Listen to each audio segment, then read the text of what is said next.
got the guitar today. It's party time. That's right. Oh, you stopped recording a song so you could watch this. Oh, maybe you shouldn't. I don't know. I gotta do a good job. Hey, Igor, how's it going? Hey, Cornell, what's up, all you guys? What a day. What a time. It's me, Bon Levin. It's so funky. This live streaming thing's still so funky because I'm like talking to 38 people at once. I can't even see you. But I hope you guys are having a decent week or weekend. Anyone have any interesting stories? Hey, what's up, Josh? How you doing? I was just, my friend Josh Goldberg's on here and he pranked me today. He pranked me hard. Hey, everybody. He pranked me so hard. He was hanging out with my girlfriend and I called my girlfriend and he picked up the phone and he was acting like he was her, and I told him all my secrets. What do I think of Rob Scallon? He seems really cool. Seems like a dude who works his butt off. Someone studying organic chemistry. That's cool. That's awesome. What is that like? I wonder. I never done it. Greetings from Guatemala. How you doing? Zach says someone's his hero, and the implication is it's me. And believe me, that's nice. But you should smell me. Oh, yikes! That'll get the love right out of you. But I'm happy to be here. It's an exciting day. I felt really good about making stuff and YouTube and like getting all the good feedback and making things I'm proud of here. And I launched my Patreon today, and I'm really excited that people are really supportive about it and participating. And oh yeah, Jorik asks, is he the only one with no sound? And I want to see, does anyone else not have sound? I think everyone's got sound. But Alejandro G asks if I can someday teach about reharming in pop songs. I could, about jazz reharming in pop songs. I mean, yeah, there's some interesting ways to reharmonize a melody, and whether it's jazz or not, I think that has to do with more the style of how the tones you pick for your band and the rhythms you use and the timbres. But when you're talking about reharming and in general, I think it could become any style. So I could talk a bit about reharming. I'll give you a quick some things to think about. I'm gonna write it in on my little book here. But let's say you have a melody and you have something like C, D, E, G. Can you hear that? Can you hear the guitar okay? This is my first time doing the guitar thing, but let's say it's C, D, E, G. And so you have a pop melody like I want your French fries, I want your casserole, I want your omelets, I want your egg roll. Like typical pop. So you've got C, D, E, G. I'm just gonna write this on my little thing. Okay, C, D, E, G.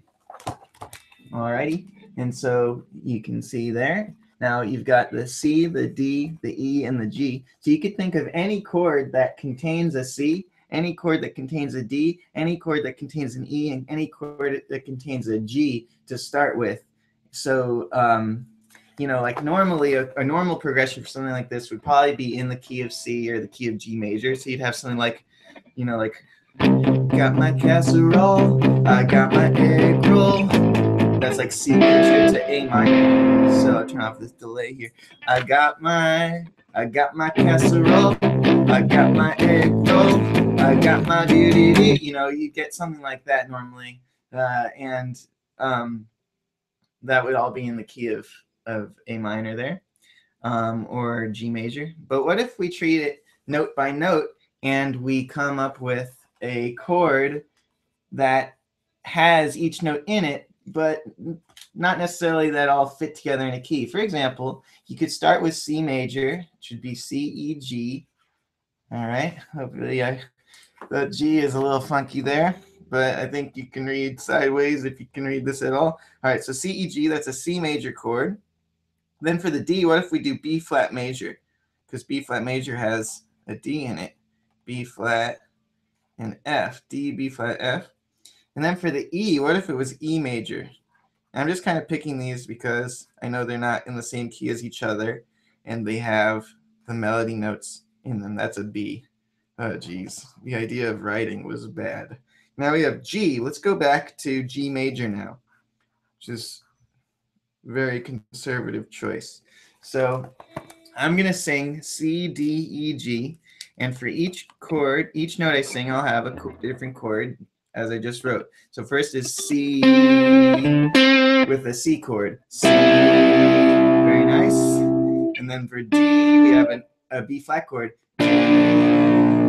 So we got C, D, and then the E has an E major. And then back to G. So we got like C, D, E, G. How's the sound there? So C, D, E, G. Can you hear the guitar and the voice at the same time? It'll be like an hour before I see the answer to that question because things are in the past. But I'll look out for it. But yeah, so you'd have a C, D, E, G, C, D, E, G, C. Yeah, there you go. Some yeses. So does that make sense? How that could be a nice approach to reharmonizing a melody? You start instead of from like, oh, these notes fit in a key, come from more perspective of what chords have these notes in them, and then like you got a whole bunch of options right there. And you can go even further. You could think something like for C, you know, instead of doing a chord that has C in it normally, like C, E, G or A, C, E, whatever, you could have it be an extension like the 9, or it could be like the flat 9. So C would be the flat 9 of B. So B7 maybe with a flat 9. So that would be a weird way to start, but let's try it. C, D, E, G. That's interesting, huh? So, interesting. C, D, E, G. And it's really not that weird because the melody is so simple, it holds it all together. Here it is without the melody, just the chords.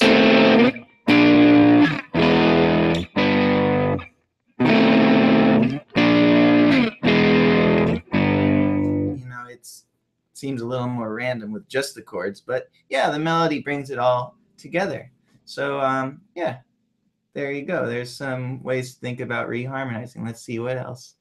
Other questions.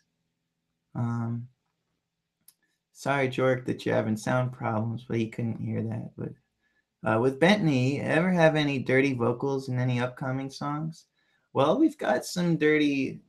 If you're talking full-on scream vocals, I don't know if we really have that capability as a group to like do that style very well. But obviously we really like it. When we toured with Dillinger Escape Plan, we were hearing the singer Greg sing the coolest vocal parts every night, and they were all like the most intense, brutal screams. I could not believe how he was managing to do that for the whole tour. But I've got a lot of nice hellos here, and I want to say hello to everyone. I also want to be useful. So I'm just going to see if I can find some questions, but I appreciate the hellos, and I read them. I'm a hello back, and I'm glad y'all can hear everything. Oh, Andreas says he loved my work with Michael Teoli in Ascension. Will you do stuff like that in the future? Well, thanks. That's cool. That's a rare, I don't really hear about that one from people very much, probably because it's Michael's project. But yeah, I'm very glad to work with Michael Teoli. He's a composer in LA who writes rock operas, and I was in the pit orchestra for one of his rock operas, which was really great. It's called Tanya and Nancy, and it's about Tanya or Nancy Kerrigan and Tanya Harding, the skaters, and how they like fought and stuff. But the music was cool. How to make a swagger ballad. All right, I'm gonna interpret that a little. To I think I know what you mean. So a ballad comes from, it's like a way to describe a feeling. You know, we usually say, all right, it's a ballad. It's probably slow. It's probably emotional. It's probably got some sort of a like tenderness to it. So to get the swagger going, I think you just have to get people to rock back and forth. And so I think that comes a little bit from pushing and pulling the time. So if you had something like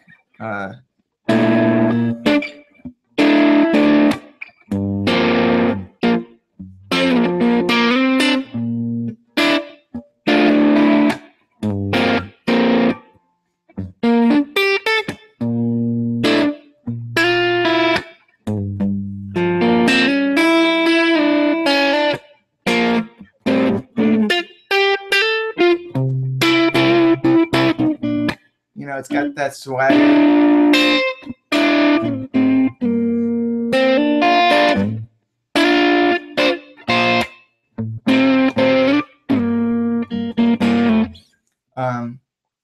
Does that sound swaggery? I think it's just like having the time go boom.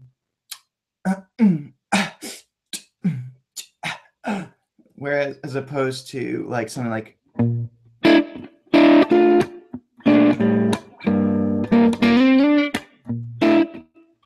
which is much straighter. But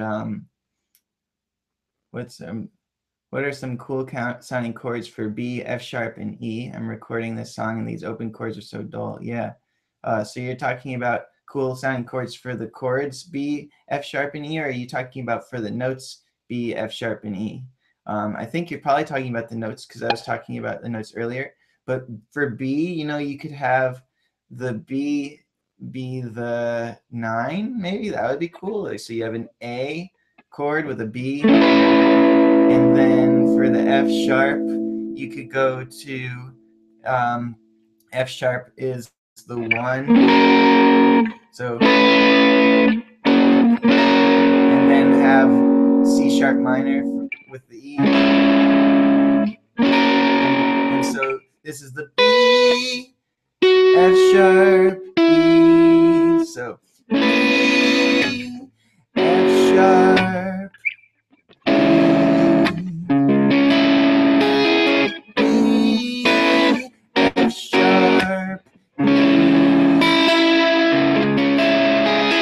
something like that. It would get a little cleaner. B, F sharp, E over C sharp minor, B over A, F sharp over F sharp, then B on C sharp minor. Hey Ben, what's your worst gig I ever did story? Oh, good question.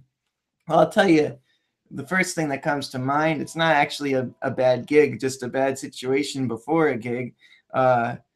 I once played at a venue where I'm not very pretentious about my bathrooms because I go in the bathroom in gas stations a lot, so I'm really used to, you know, all the usual categories of atrocities that you might find in a bathroom.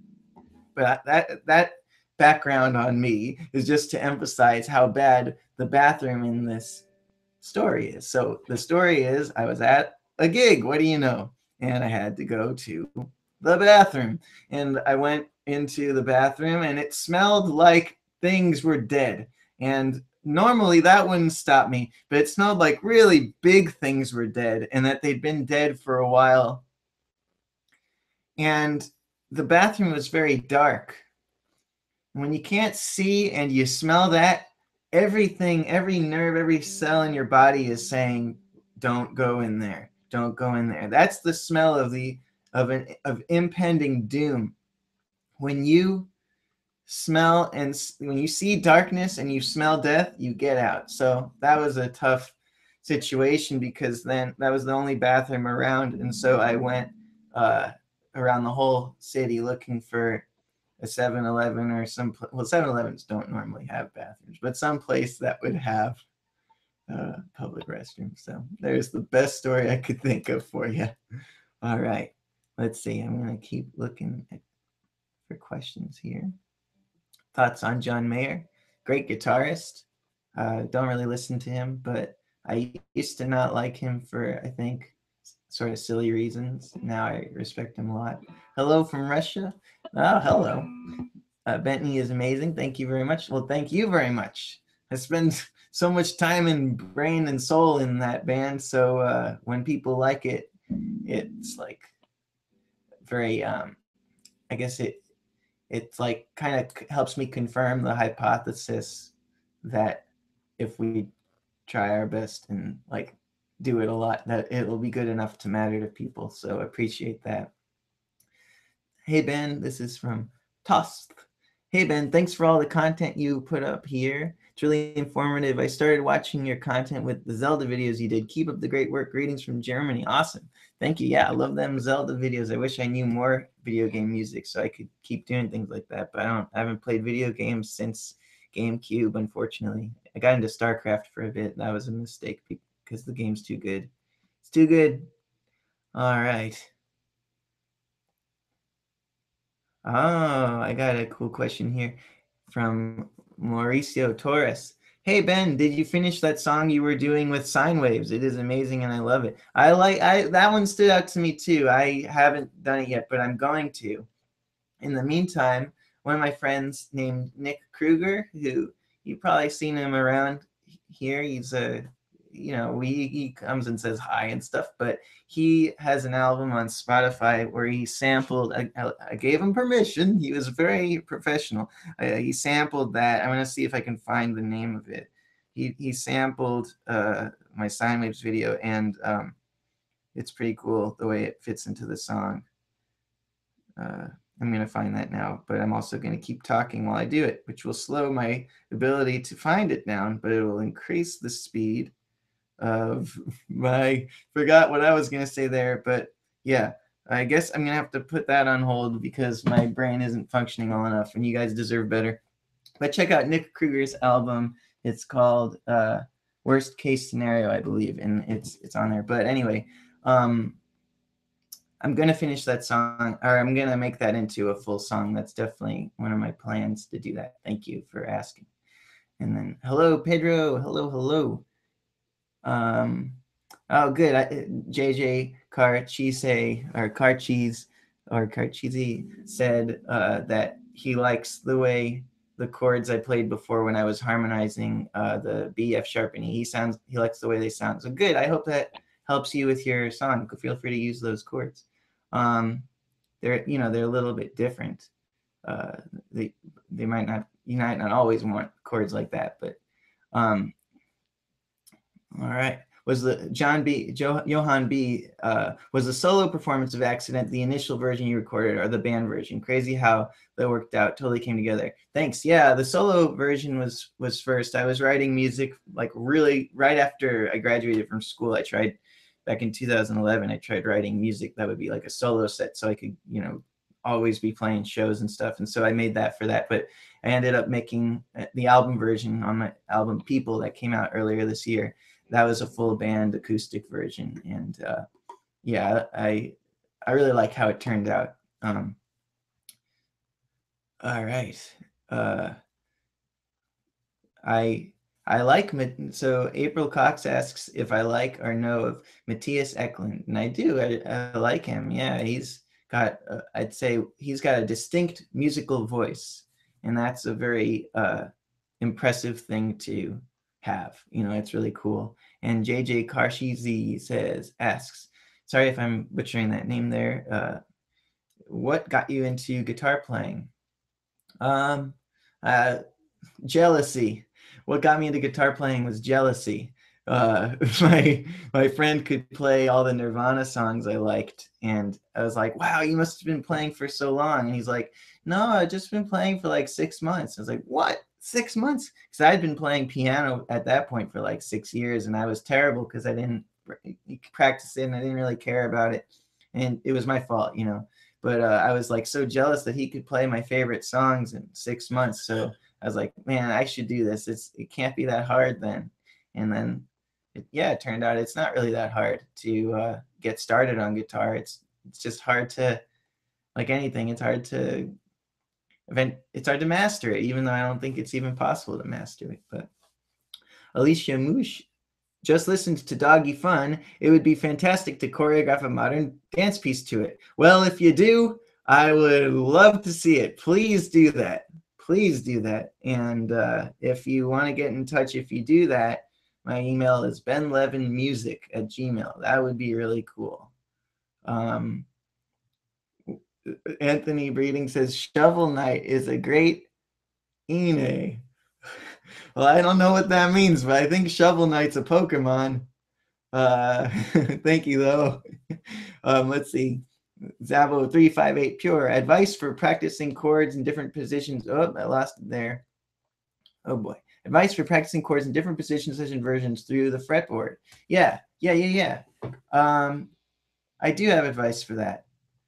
Start with, if you haven't done spread voicings, I love spread voicings. I think they're great for learning chords and inversions because you only have one of each note. So, for example, this is a G major triad spread voicing, and it's G, D. And so a G major chord has G, B, and D in it. And the reason it's called spread is because you spread the chords out beyond one octave. Like this is G, G, and this is G, G.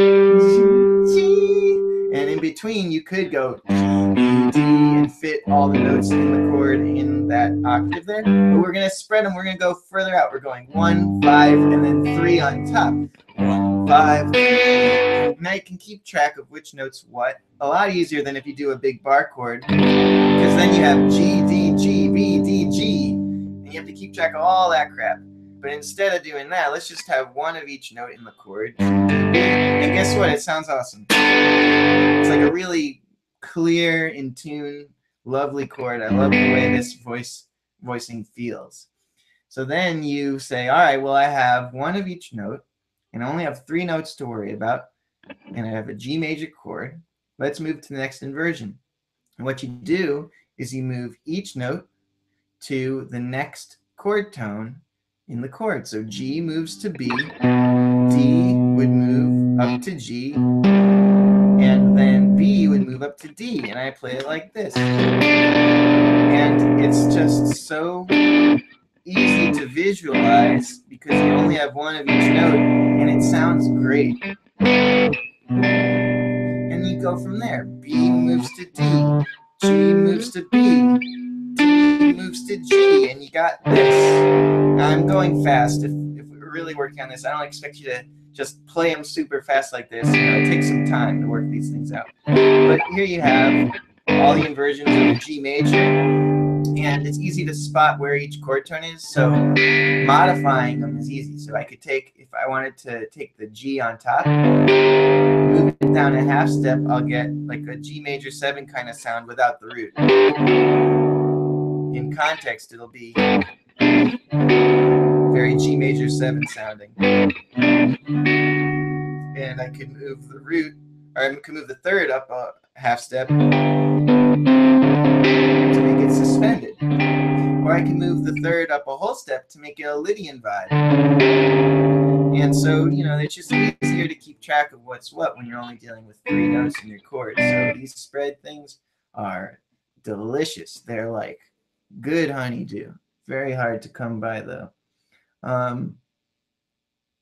Luke Spencer, man, love from Ireland, you fluffy boy. That's me. Hello. Any idea for nice ethereal arpeggios over E major 9 and A major 9 changes? Yeah. Let's see. So if you can put those 9s, let's see. If you can put those 9s on top, so you have an F sharp and then a B, and then just do roots. That's kind of cool. That can be a nice layer. So you could, let's get it cleaner. You could have something like this. I'll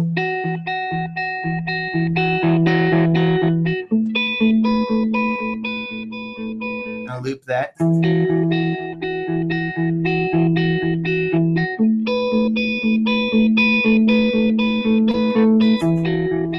right, and then on top of that, we'll get the thirds. So it's G sharp and C sharp, and we'll just play them both because they're both happy notes for both of those chords. And so the G sharp and the C sharp, we're gonna put very far apart.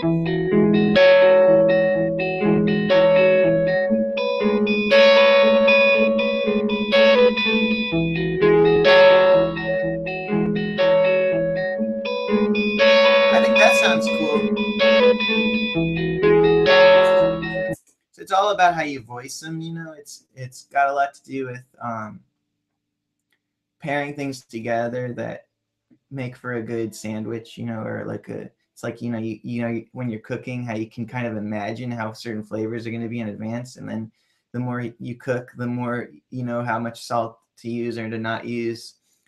I mean, essentially that practice of imagining in advance how certain fragments of voicings will go together, like two note chords, two dyads will go together. That's sort of, to me, that's like thinking about how much spicy I should add or how much sweet I should add to a food dish. But yeah, that's what you can do as one option. E and the 9 up there, and A and the 9 up there, and in between you just have the G sharp and the C sharp be communicating in some cool way. Hope that helps you out. And Giorgio Oliviero, can you tell us some backstories behind some songs of yours? Sure.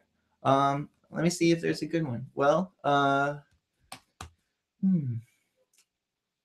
thank you for asking that. You know, I have to think about it for a sec. I guess the most recent song I did has a cool backstory, which is "The Gods Are All Right," which I posted to YouTube here. It's a collaboration I did with Mike Keneally, who's a guitarist. He was in Frank Zappa's band and Death Clock, and you know, all kinds of great bands. But he's got his own great projects. He's a great composer and stuff. So I've looked up to him for a long time because he does a lot of different things that are exciting to me, and you know, it's just nice to see people out there making it happen and being true to themselves.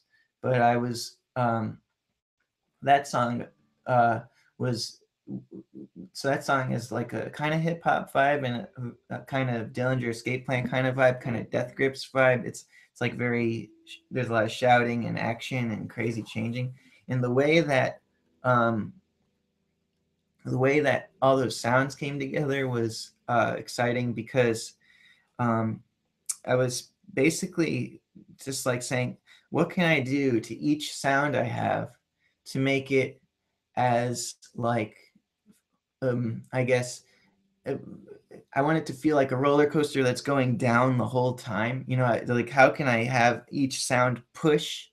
Basically, it's the idea of pushing, not being harsh and like painful, but pushing, always pushing. And the stuff that Mike was playing was what made me think of that because I felt like so much energy coming from what he was doing. And one of the cool things we did was we stuck business cards in our fretboards. So I mean, in between our strings. I've shown this before on the channel, but in case you haven't seen it, you just take like a strip of business card and lay it over and under and over and under and over and under each string, and then you get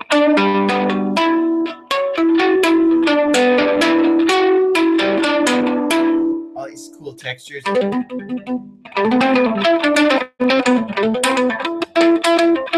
know, that kind of stuff. So like you get this nice harshness to it, and like it makes everything sound a little older, I think.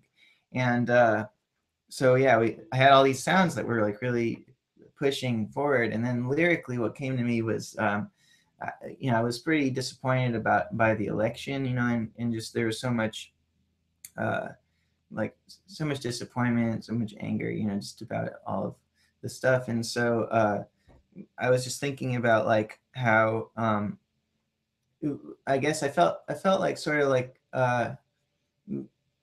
upset with the way that we use gods, not just in the religious sense, but in like celebrity and television and politics, and the way that we make we kind of pray to the like internet is the altar for these gods, and we sacrifice so much for it, for the idea of them. I don't even think it helps them. It's not like they're the problem. It's like the way that we kind of glorify things. And so what I mean by that is the internet um, gives you the option to deliver your attention to what's on the internet basically constantly. There's really um, no time where you can't deliver your attention to the internet.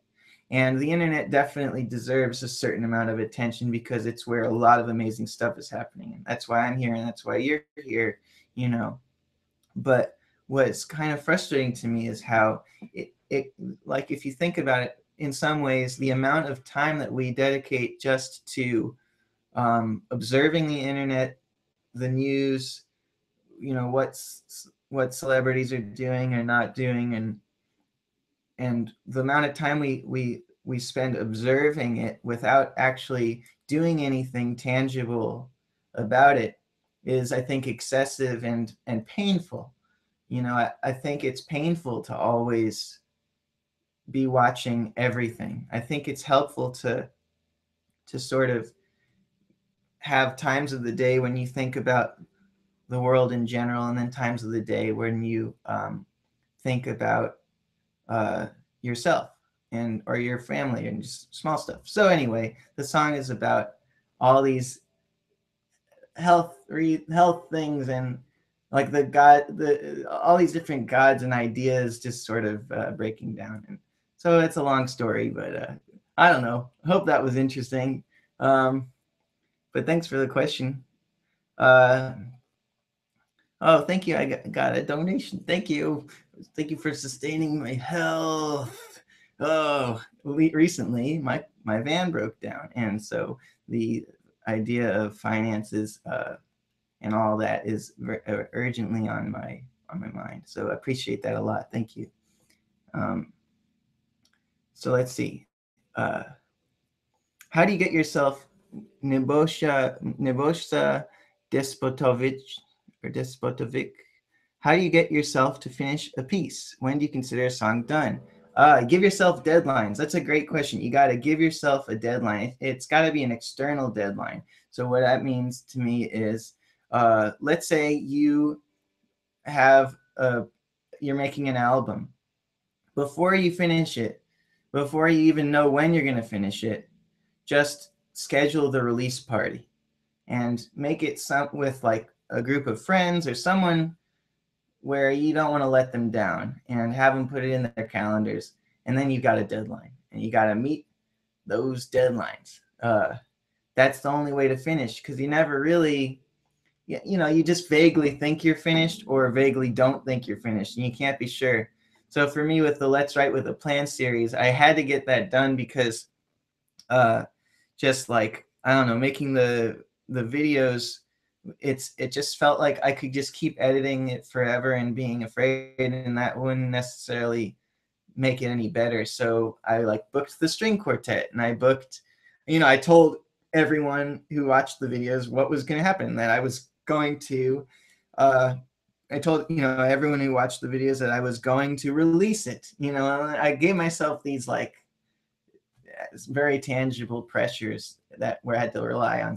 I had to deliver for someone else to finish. So that's what I recommend: create a deadline that's not just you writing down, I will be done by this time, but it's actually you put yourself in a pickle and you're forced to meet a deadline. That's my advice there. Hope that helps.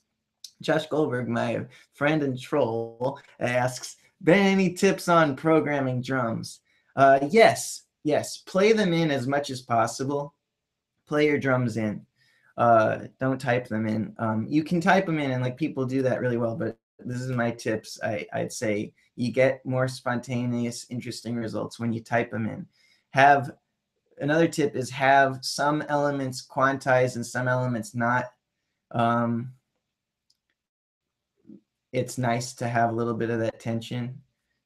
Generally, if you have something that's really technically sloppy, but you loop it exactly the same every time, it'll start to sound clean. I'll show an example with guitar. So like, you know, like if I were to do like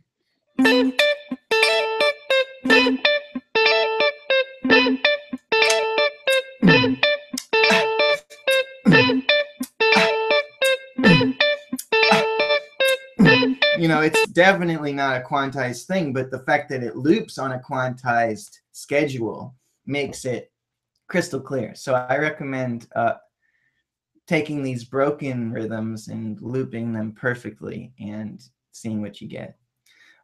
Andreas asks, the song that no one wants to hear is a favorite of mine. Can you talk a little bit about it? Thank you so much. That's awesome.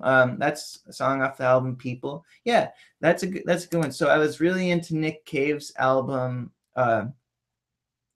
Push the Sky Away. And he has a lot of music imagery about mermaids. And I was just thinking about how much I hide behind fancy words and metaphors and like how a lot of the time I'm just throwing them around to disguise how I really feel. And so I love the way Nick Cave really commits to metaphor because he creates a whole different world. And so I was trying to write like that and I felt like I was kind of falling short and just being a little too fancy. And I was thinking more about like what I'm trying to hide. Like what is it that I'm afraid to express in my music, and like why does it always have to be, you know, like why does it have to always have this baggage? Like why does my music always have to be impressive? Like can't it just be something that makes makes people like relax, you know what I mean?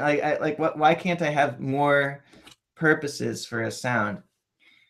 And so you know, the lyrics explore this set of, I think, very heavy-handed metaphors, very influenced by Nick Cave, but I think done in a, you know, I'm not him, so it's like it ended up being distorted by me, but it's like all these heavy-handed metaphors and different metaphor every 2 seconds, and then like the chorus is super direct, and it's, I keep writing metaphors and pretty words because I can't speak or think clearly, and I'm scared to admit something's wrong with me. And you know, that's like a very obvious statement. It gives a very clear message there, contrary to all the really intense metaphors like look me in the eyes and never look away. You know, well, look me in the eyes and never look away. I'll memorize your colors and look and forget your pretty face. Drawing zebras with your teeth, they gallop frantically, their manes blowing, bursting, glistening. You know, I haven't played it in a few minutes, but that's a very colorful set of lyrics.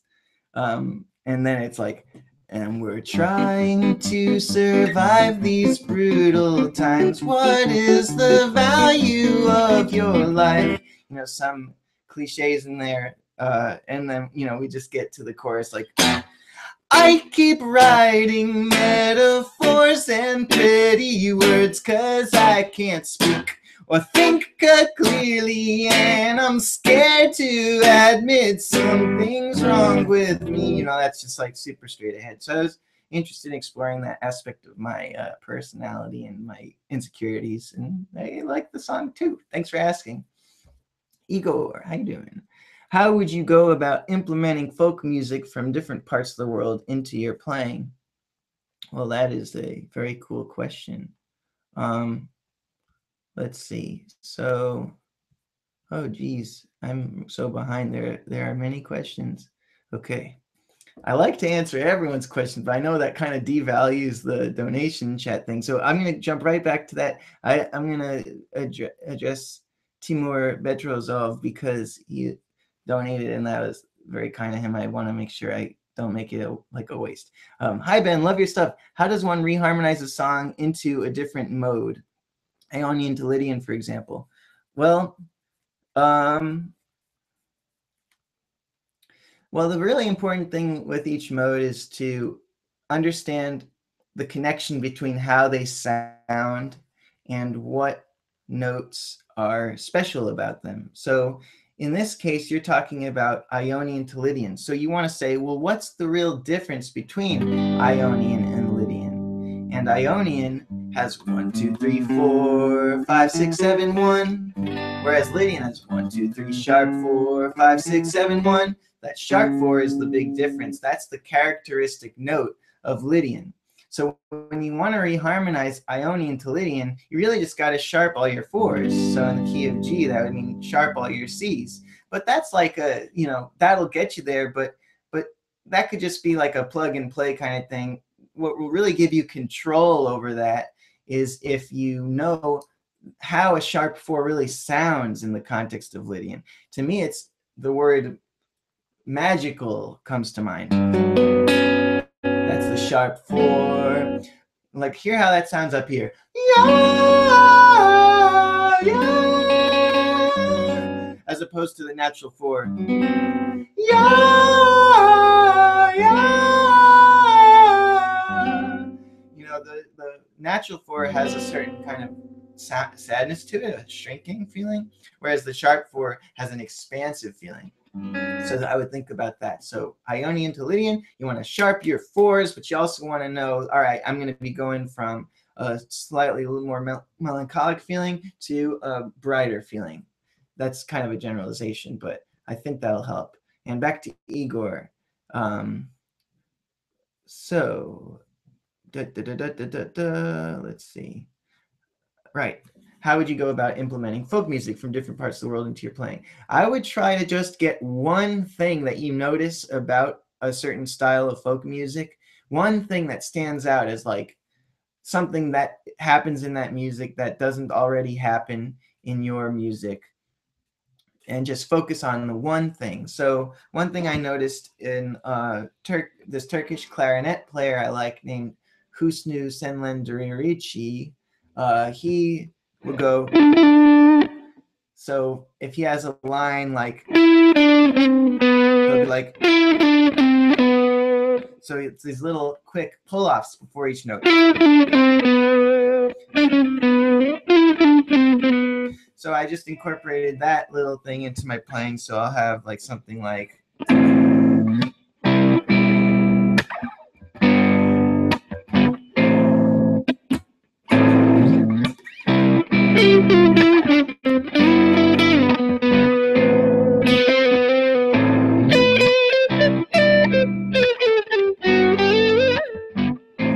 And that, that's just like a nice example of one little thing. So if you're into, let's say, like bluegrass folk music or whatever, maybe just the way that the strumming works, or like, like the, that's a common picking pattern. Or in Celtic music, there's like this way of doing things in 6 where you go. You're going down, up, down, down, up, down, down, up, down, down, up,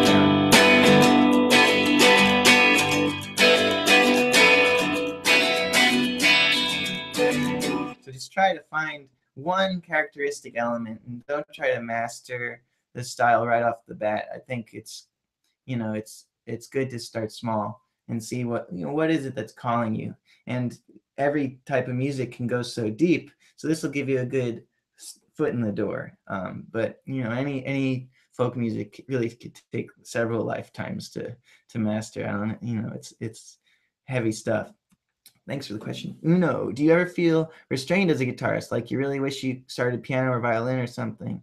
That happens to me sometimes. Yeah, definitely. I mean, I don't even think of myself as a guitarist when I think about like the world of music I want to create. I think of myself as like a writer, because then I can use all the sounds in my mind and all the sounds I like in music. Guitar isn't like I don't have a favorite instrument. I have favorite instruments for certain tasks. Guitar fulfills certain tasks. It's very convenient for me to be the guitarist in a band because I can actually play the instrument. But like, at one point it was all I cared about. But yeah, you should feel a bit restrained with the instrument because it literally is restrained. It's not a piano. Like all these other sounds are important. They're great. So I would just write for other musicians and play with other musicians and learn a little of another instrument if you want, but like I think of composition as like the key to the magic chest of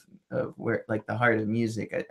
That either composition or playing with other musicians who play other instruments, just getting to those sounds some way. I think that's really helpful.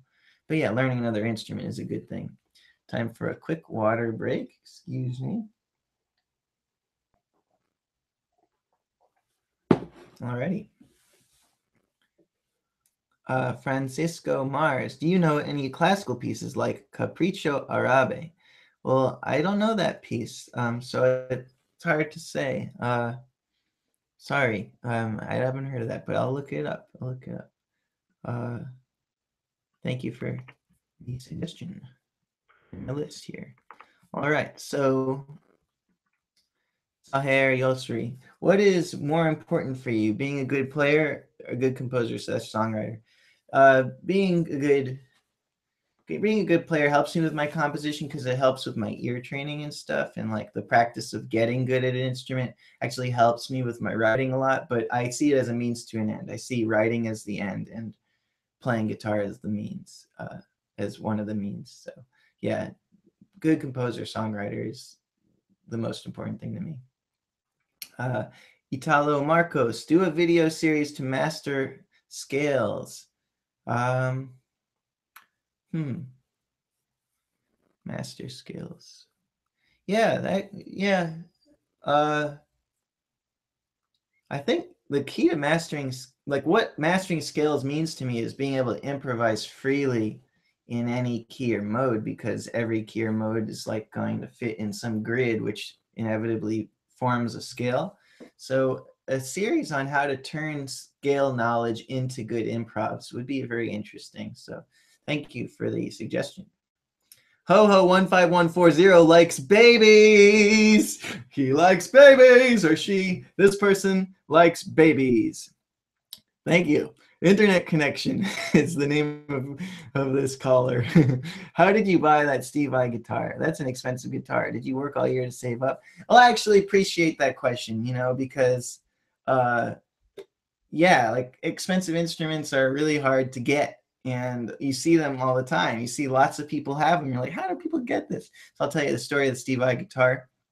It was 2005, and I must have been 15 or 16 or something. And I went to the guitar store to find a guitar. And I wanted a Steve Vai gem, but I never thought I'd be getting one because they cost like 3 times as much as what I was looking to spend.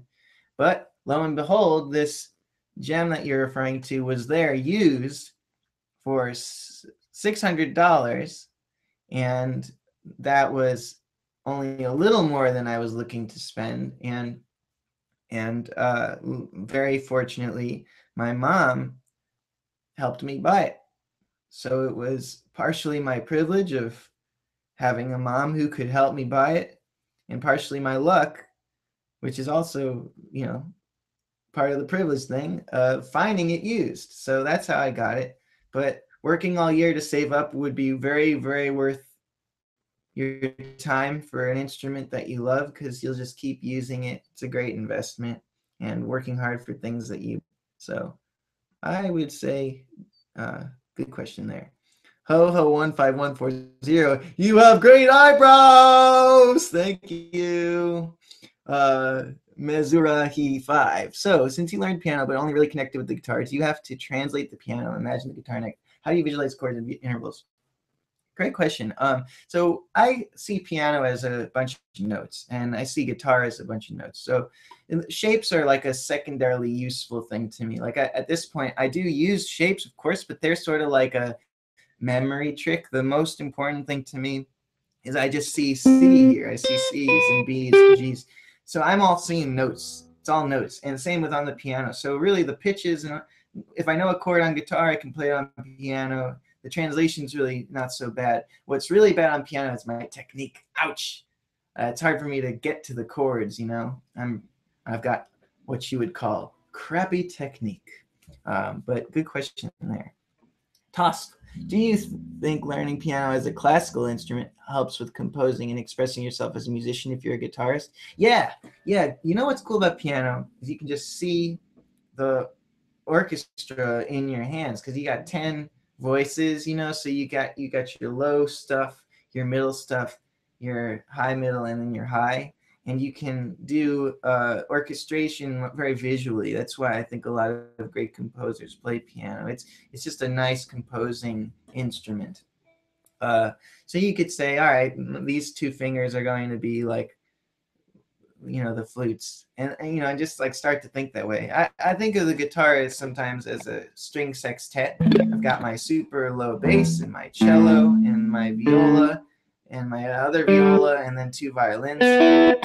You know, sometimes I think of it that way, and that's good for just visualizing the music you do in new ways and compositionally. But I would learn piano just on a basic level, just learn some chords and be able to like identify the notes very easily. It's much easier to see the notes on a piano than it is on a guitar, so you should be able to do it. But good question. Anthony Breeding, clarifying on the Shovel Knight. Shovel Knight is a great old school second style game, 2D style game, and an amazing soundtrack. Not quite all the scores, but definitely interestingly awesome. Thank you. Now I understand that. I appreciate that. I do want to check out more video game music because it's I love video games. So, you know, I don't play them, but I miss them. Actually, I play one game, and it's Gary's Mod. That's a good game for not taking up all your time because you can just stop whenever and it's not calling me back. There's no competitive aspect for me there. Let's see. Trying to find, where am I? Okay. Jorik, I really liked your videos on Indian rhythmic solfege. Where did you learn this? And do you have any more awesome secrets to get better at reading rhythms? Thank you. I learned it at Berklee College of Music. I took a class called Indian Rhythmic Solfege, where I took it. I took 2 semesters of it, and that's how I learned it. And we just did different rhythms the whole semester and some writing assignments, composing with the concepts. But getting better at reading rhythms, you know. Well, there's this book called Melodic Rhythms for Guitar. Melodic Rhythms for Guitar. I'm going to type it into the chat. Melodic Rhythms for Guitar. I think it's by William Levin. Let's say it's a Berklee Press book, or it's a Berklee book that you can buy, but it just has all the different most common rhythms that you'd find, and it progresses in a way that is really really good. It's a nice like gradual progression. So maybe the first couple chapters will take extra time as you get used to get into the system, but it's a great way to learn reading rhythms and get better at it. So I recommend that book. That's my awesome secret. Not as awesome, but it's really effective. Ho15140. How do you write a great chord progression? Well, I think it has to do with voice leading and melody. So a chord progression's quality has to do with the way one note in one chord leads to a note in the next chord. So for example, if we were to go from a G major spread voicing to a C major spread voicing, you see I have to travel a great distance, and that creates a certain feeling going from one chord to the next chord. Especially when I put the slide in there, but without the slide, it's still, it feels far away. Now, if I talk about that in terms of voice leading, what I'm doing is I'm moving everything up a wide interval. But what if I say, all right, instead of voice leading with these big jumps, what if I voice lead very gradually, very small amounts? So my G chord, well, I have a G, D, B. What if I leave the G, because I'm going to a C chord, which has G in it. So what if I leave the G in place, because it's in both chords? And my B just moves up a little to a C. And what if my D moves up a little to an E? And now I have a C chord, but the motion doesn't feel like it's flying up. It feels like it's sort of staying at home a bit. It has a very homey feel. Versus, and you could use those G to C, you know, in contrast to each other and create a pretty interesting thing.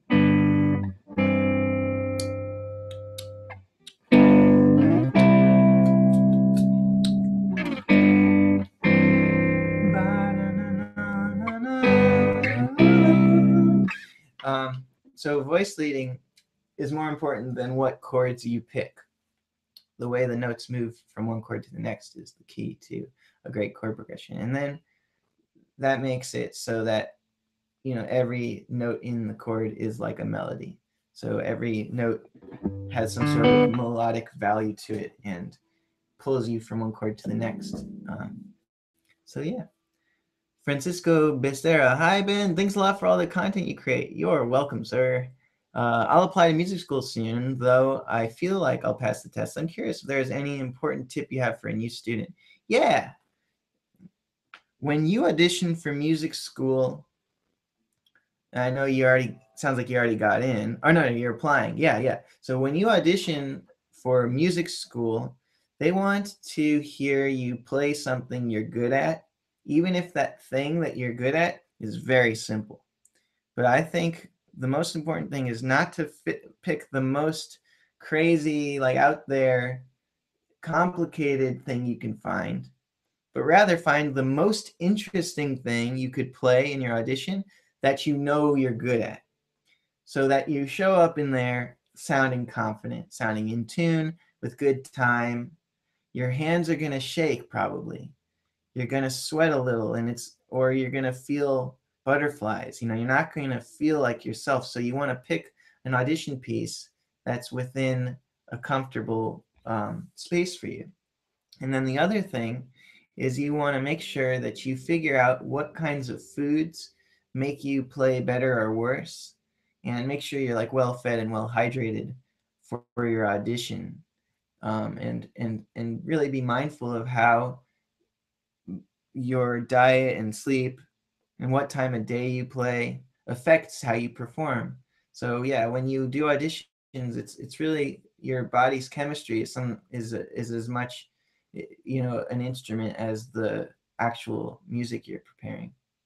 And now if you're talking about your exams in like theory and all that stuff, I just think one really useful thing to do is at the top of your page, write down a couple things like whole, half, whole, half, if that is something that you know you think will be relevant to the exams, and bead, GCF, the order of the flats, and FCG, DAEB, the order of the sharps. That can help you work a lot faster. See if you can come up with some cheats that you know will help you. Not really cheats, but just some like things to write at the top of your page that will help you work faster if it's a written exam. I hope that helps you, sir. Cuphead has great music, yeah, and lots of cool videos being made about it. Rich01, hi Ben, a really good pleasure to see you live. Thank you. I'm really happy to be live. It's amazing that you can do this. Timur Betrozov asks why the gain. Well, that's a good question. I think I was just like going through patches before this, and the quieter, less gainy ones were just not, I wasn't feeling it today. But yeah, I don't know why I do gain sometimes and why I don't. That's kind of a mysterious, interesting question. And Rich01 says, Ben Levin Group blew my mind. Well, thank you. I'm glad to be, it's so cool that you guys actually like my music. I like it too. I don't expect people to not like it. It's just this has been like, this is really a dream come true to be able to share to this capacity. And so I never want to take it for granted. I always want to actually really think about it. And so I really appreciate that. And Timur Betrozov saying some nice things. Thank you. And Jorik, the guitar is a little too overdriven. It's hard to hear the harmonies and it hurts a little.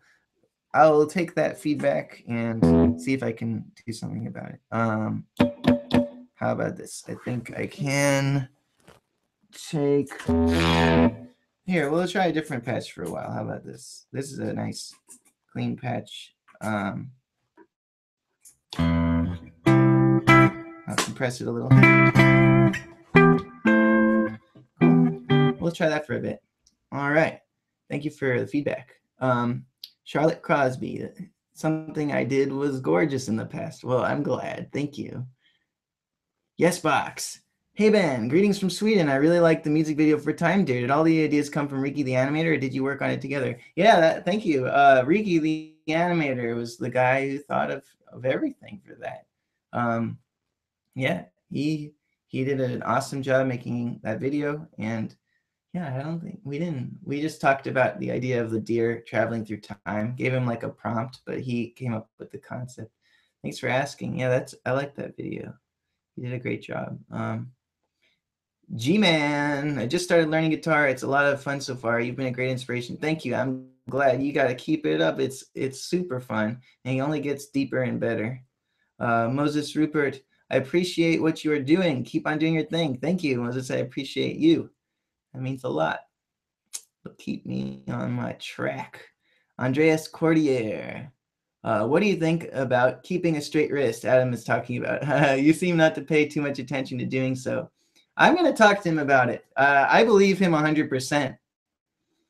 The guy knows what he's talking about. Anything that comes out of Adam's mouth with regards to music, I take it very seriously. And I haven't really, I have not thought about that.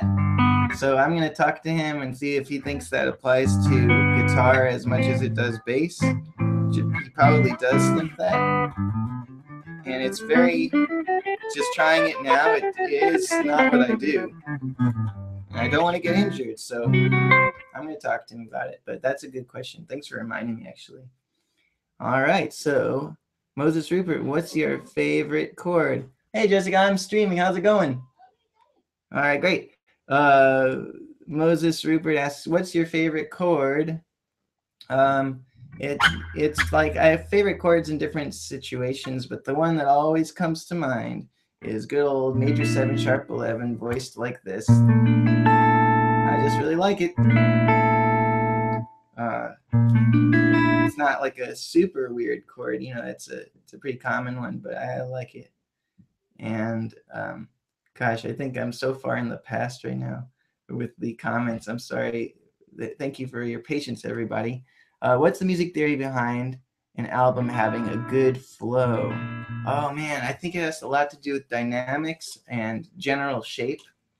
If you imagine the album's track order, if you imagine the album as one song, just one big song, and think about the shit, like, oh, loud song, quiet song, how does this song end and how does this one begin, and you draw out the shape, I think that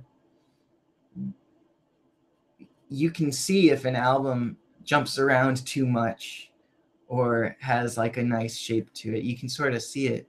But at the end of the day, there's so many factors like length and how the person's listening.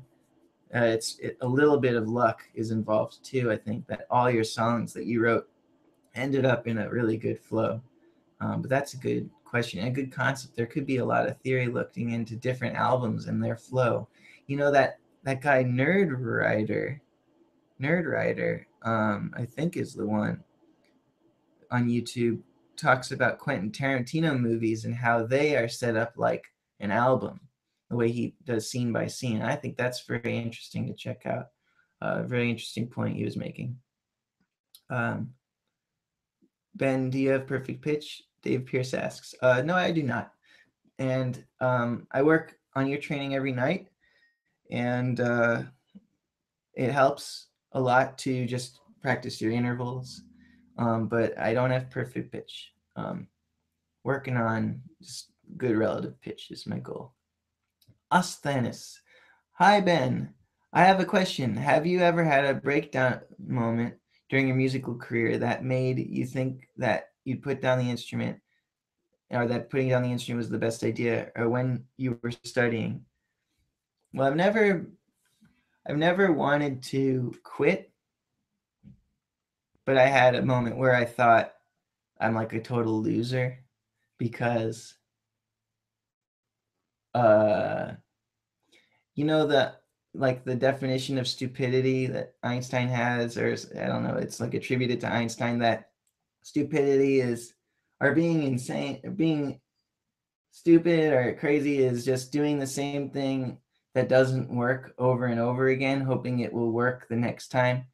That's like someone said, I'm misquoting it and misattributing it, but that idea, there was a period when I felt like this plan I had for how things would go was not working on any front, and I thought it was just the fact that I was like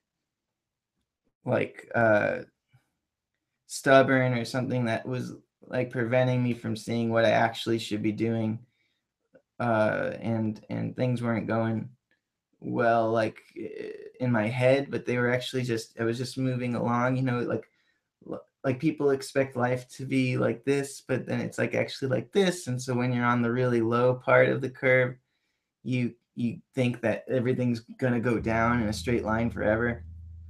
So yeah, I was my point is just like, if you do think of quitting, it's okay that you have those thoughts, but you shouldn't quit playing. You can quit doing music as a career. I mean, I don't think doing music as a career is like the way to get the most out of music. It's just for some people, it's like for some people it's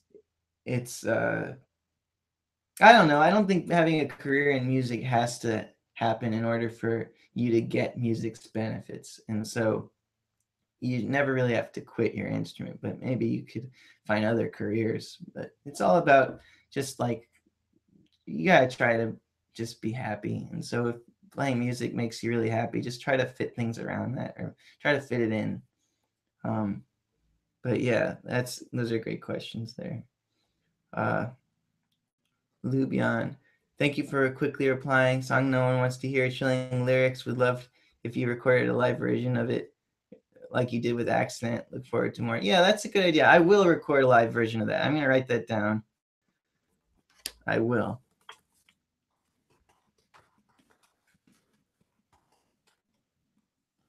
Because that song, I like it too. That bastard over there says, "Hey Ben, which chord or chords best represent how you're feeling right now?" Well, I'm sorry that it took me so long to get to your question. That was probably like 10, 15 minutes ago. But right now, I feel pretty good. I'm like a good old G major 9 voiced like this. Oh yeah. Maybe move it up a major 3rd for that Final Fantasy vibe. Oh, feeling good. Thanks for asking. That bastard over there, as he says. All right. Daedalus version 2 asks, do you ever feel overwhelmed by the amount of variables available when writing a song, i.e. what voicings to choose, what sounds to use, what rhythms to use, etc.? Yeah, for me, I have no problem with just picking something and going with it, because I don't think of that many possibilities. I just get on a track and I think of like whatever is like right in front of my face. So I recommend, if that is an issue for you, getting overwhelmed by the amount of possibilities, I recommend just being like, I'll pick this one. And you will, anytime you make a decision in music, you will lose all these possibly better things, but you can never know if you did or didn't. So it becomes kind of irrelevant, sort of like the question of if we have free will or not. Because if we didn't, what could we do? So it's fun to talk about, but it's not really relevant to my day-to-day life. It's fun to think about, but yeah, I think the possibilities in music are too vast to even consider like more than one thing at a time. You just be like, all right, I'm going to try this and I'm going to go in this direction for the next couple hours and see where it takes me. But yeah, good luck with that though. I understand that can be a good common cause of writer's block there. Nico Galvez, hey, what's up, man? He says, "You so sexy hot, dang." Oh, he's giving me lyrics. I get it. You so sexy hot, dang. Modal interchange. Now we're back to the major. Okay, thank you, dude. Cray Zabat. What do you think about Omar Rodriguez Lopez? That guy's cool. Commits to the sloppy like no one else, and it's great. It's super brave. I like it. Igor Socha, will you ever do a live stream where you listen to your viewers' music and give advice? It's a great idea. I think there would be too much time in that stream where I'm just sitting and listening, you know? I don't have like a great way because like I've tried this and maybe someone can help me with this. I don't have a great way of playing music on my computer and having it be heard over Skype or Google Hangouts. That's very good. And I think if as a live thing, it might not be that great, but maybe I'll do something like what Adam Neely's doing with How to Not Suck at Music and just do the things in advance and like take submissions and publish something. That's a good idea though. Seba Sosa, nice question to Krekre. And I'm sorry if I'm saying your name poorly, but yeah, I agree. Omar Rodriguez Lopez, very cool. And so Ben Glass, could you please suggest quick ways of overcoming writer's block? Absolutely. Yes, I think about this a lot. One thing is get someone else involved, write with someone. Another thing is take whatever you have and play it with other people. Another thing is start something new and then start something else new, two separate things, and then try to attach them. So don't like think about the other thing while you make the second thing. Don't like you got one thing and a second thing. Don't think about the first thing while you work on the second thing. But then once you're done with it, just see if they go together and keep doing this because it's easy to start. It's very hard to finish, at least for me. So just keep smashing stuff together. You'll get ideas as a result. Sort of like it's like the chemistry of hearing things next to each other as you start to hear ways to connect them. Italo Marcos, can you let the stream saved and posted as a video on the channel? I would like to watch you, but I have to leave now. I'm making this ability to watch the archived streams. I'm making that a reward on my Patreon, and so in order to make that valuable to the people who are able to support that way, I have to put the streams in an archive that's for them. But it's I want to just say so. It's tough to be a business person. I mean, my instinct is to just help you, which is good to do. Well, how about this? Can you? Okay, this person already had to leave, so okay, I will send this to this person. All right, Italo Marcos. I'm gonna write that down here. Okay, I find him. Anyway, moving on. J-Do Bud. Appreciate you, Ben. Thank you. Appreciate you. Let's see. Hey, Ben, do you like Periphery? I don't really listen to them. I'm kind of in the middle. Like I'm like impressed with their sound and production, and doesn't get my brain like excited and flowing with things, but it doesn't make me. I'm not like negative about it either. It's I think it's a good thing. I'm glad they're there. I think anyone who likes them, I'm glad they like them, and I understand why you would. They're cool. So, not the most amazing, interesting review. Francisco Becerra, thank you, man. I have all those in mind. Cool. I'm glad I could help. Eyes Sella, hi. I'm a huge fan. So just hi. Thank you. Anthony Breeding, I love what you do, Sir Levin. Hey, understatement to be sure, but this is a treat to be part of it. Oh man, thank you. That means a lot. People liking my cow cup. Thanks, KK Slider. Yeah, speaking of which, water break real quick. Thank you, Chuck Berry, for your kind words.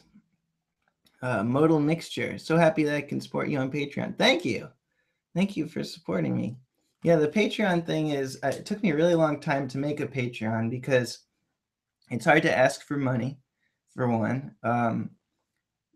I also didn't think I'd be able to make videos consistently enough to like justify it to people. But now I feel like I've gotten to a point where I know I can make good videos and fit it in my life. And like, especially if if the Patreon keeps growing, then it makes it so I can do that much easier. So,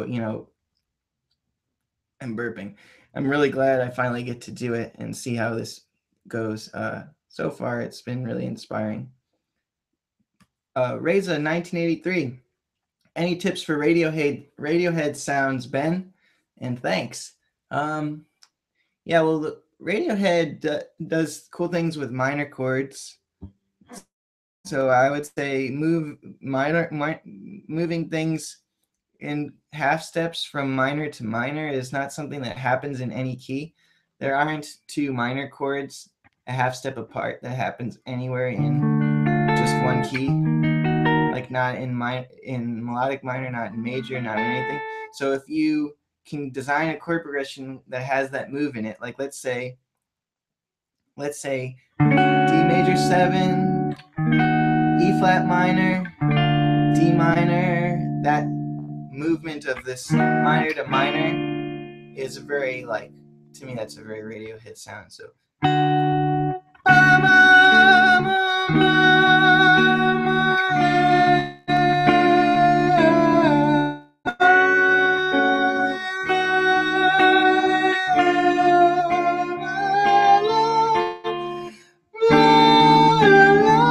that's major, E flat major 7, La, D minor, and then E flat major 7, La, then E flat minor, La, La, back to D minor.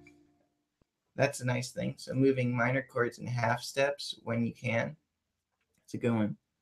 A guitar pick philosophy. I just like the guitar pick to be heavy and thick so that you don't have a lot of high frequency stuff when you pick. Modal mixture.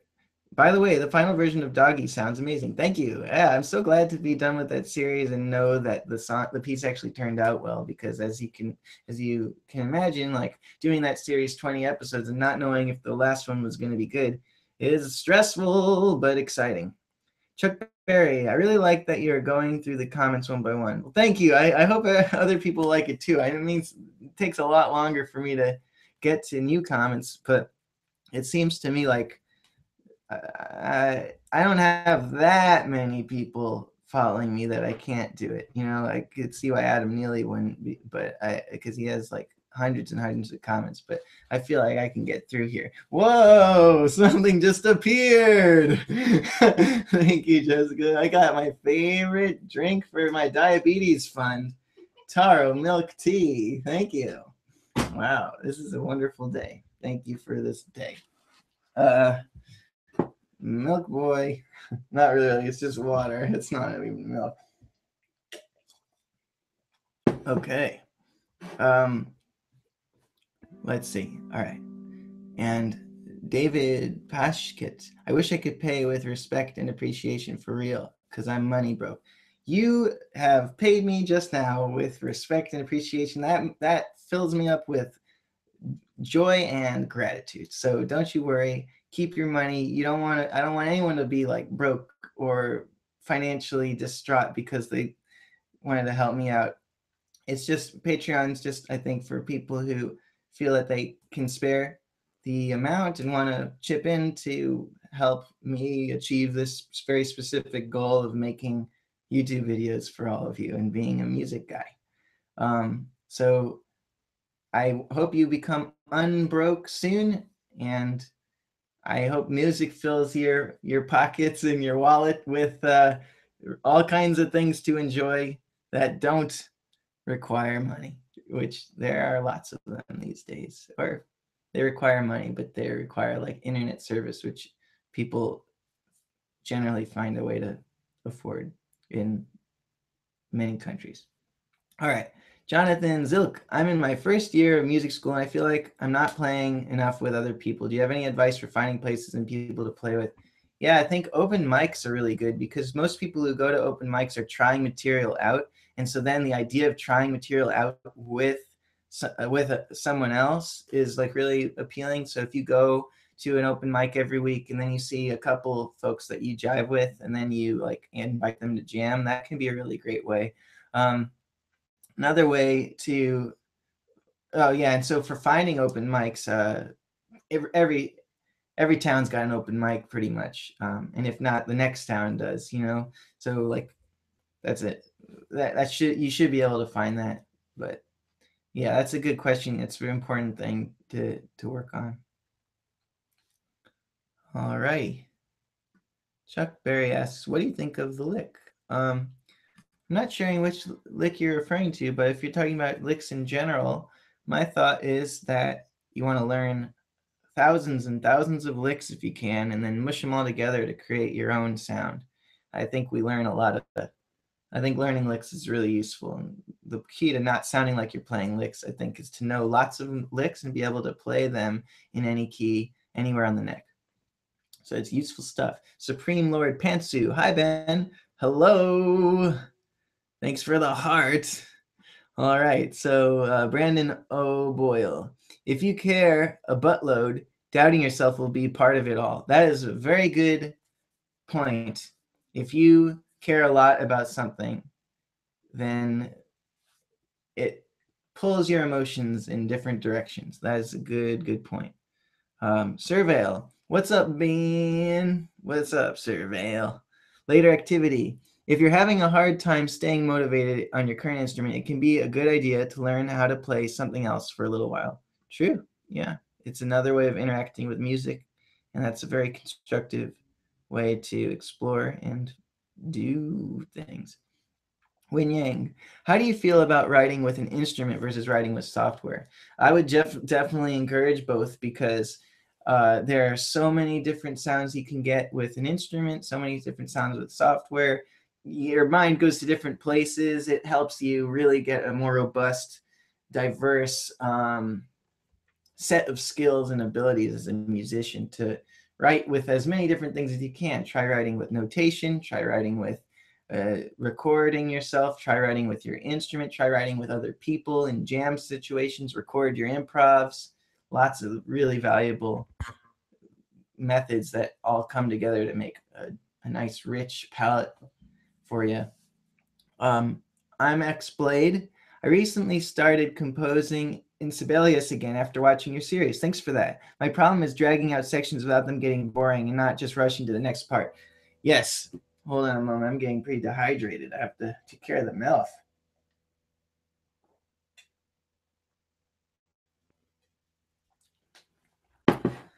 This is a very good point. You're saying that you have a problem where you're dragging out sections without them getting boring, or you want to drag out sections without them getting boring and not just rush to the next part. This has been a challenge for me too. Very, very interesting. So it's the fact that you know that's a problem will help you take care of it. I would listen to this band. I would listen to Nick Barst's, I'm typing it in the chat here. Nick Barst's Ronin live album. Listen to how they do it, and you'll get some ideas from that. It's been so educational to me. That's a great album, and Uh, that's some patient music that really works. I'll give you some ideas, I think. I'm a guitar teacher, Surveil says. What teaching is what I learned. Teaching, oh, I'm sorry. Surveil says, I'm a guitar teacher, teaching what I learned from your vids.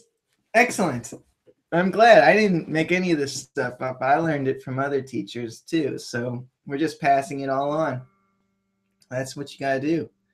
That bastard over there again says, do you find that certain sentences suggest certain melodies for you? Yeah, because they have darker and lighter connotations, or yeah, for sure. Yeah. Not always though, but sometimes a sentence will just come to me and I'll be like, well, that's like super happy words that would sound cool sad, or that's really sad words that would sound cool happy, or that's, like I get all kinds of flavor combos from certain words.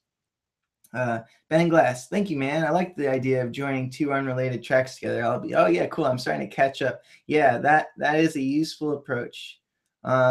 Tristan Bedell, I have to write something for school. I can't really get into it. Gotcha. Thanks. Jim X Blade, can you talk about swing feel and jazz improvisation and how you practice it? I think you may have heard this, but having the metronome playing on 2 and 4 of the beat instead of 3 and 4, so or 1 and 3. So instead of 1, 2, 3, 4, 1, 2, 3, 4, it's 1, 2, 3, 4, 1, 2, 3, 4, 1, 2. 1, 2, 3, 4. I'm not really good at swinging myself, but that's how I got better from being way worse. That was a horrible impression of jazz, by the way. But yeah, practicing with the click on 2 and 4 is crucial. So your swing feel will come from transcription, will come from listening. If you love to listen to jazz, you'll be able to swing. If you don't love to listen to jazz and you listen to jazz just as a chore or something, you probably won't get it. I think a lot of people want to learn jazz for reasons besides that they love it. And I think it's better to learn maybe the theory of jazz, but not the style of jazz if you don't love it. And if you do love it, then you'll be able to swing after some time just listening to albums, practicing with the click on 2/4 and playing with other musicians. You'll get it if you love it. Yeah. So KK Slider asks, favorite album of 2016? Okay, 2016, last year. Last year, gee. Yes, I have to go through my Spotify for a second to remember what I listened to. It's hard for me to remember what year is what, oh man, last year. What came out last year? I have so many. This year is stuck in my head. Last year. Well,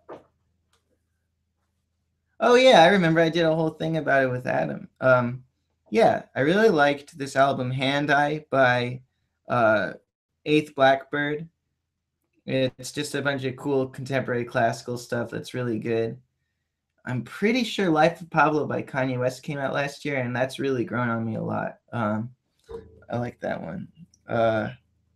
Run the Jewels 3 came out last year, right at the end of the year. That's gotta be one of the best of last year. Yeah. Run the Jewels 3, Life of Pablo, Eighth Blackbird. Hand Eye by Eighth Blackbird. Yeah. Good question there. Hector Monteroso. Hi, Ben. Love the channel and your music. Keep it up. Thank you. I shall. Ungrowing. What do you think about Bus Driver? Yeah, he's really innovative. Really cool. Love it. He's awesome. Ann Kelly. Moo. I'm sure you're referring to my cup. Thank you for noticing the cow. Francisco Mars. Do you accept PaySafe card? I don't know what that is. And I haven't like designed the card end of any of my things, like any of the stuff that I get paid through. So, I mean, if PayPal or whatever YouTube uses or Patreon uses accepts it, then I do. But I don't know. I don't even know And I don't know much about finance at all. I barely know about shaving. All right. Cassandra Valpel. Nah, Ben, look up The Lick. All right. I will have to give that a look. Thank you for